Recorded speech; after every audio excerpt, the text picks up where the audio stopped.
Good morning. I wanted to cover a very common topic, which is migraines and the use of combined oral contraceptive pill. That is a pill that contains both estrogen and progesterone.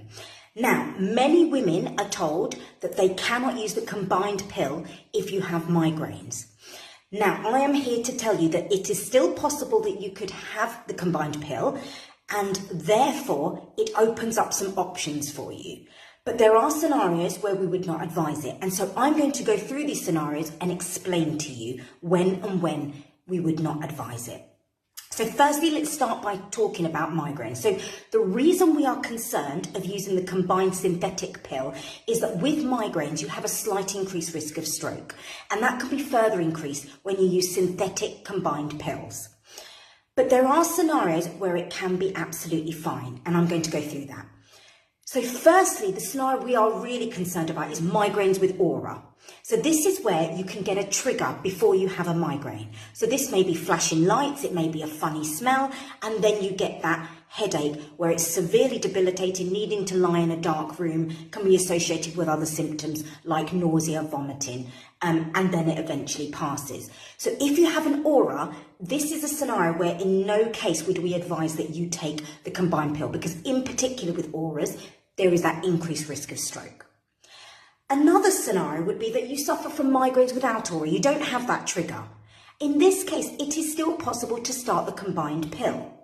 But then there becomes a few scenarios.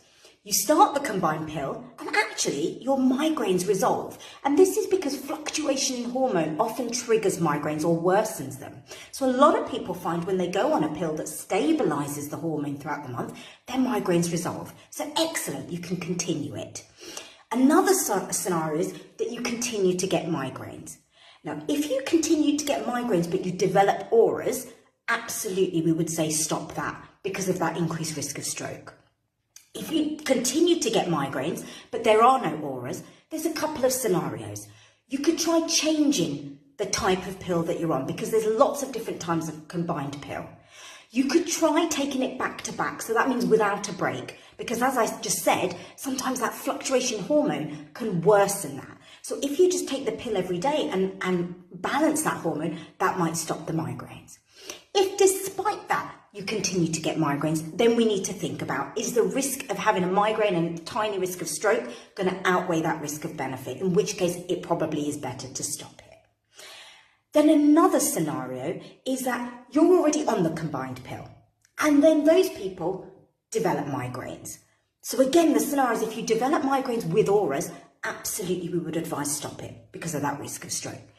But if you're on the combined pill, you start to develop migraines, but without auras, then you can try all those other things that I suggested. So trying taking it back to back to reduce that hormone fluctuation, trying a different kind of hormone, a combined pill with different preparations.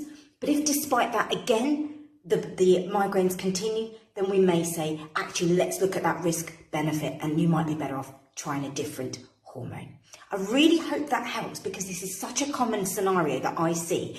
And so many people come to me having been told you've got migraines, that's not even an option to have a combined preparation. So I really hope this helps give you that clarity and potentially other options. If you would like to book an appointment, then please do, and I can help you go through your contraceptive journey and discuss all your options with you.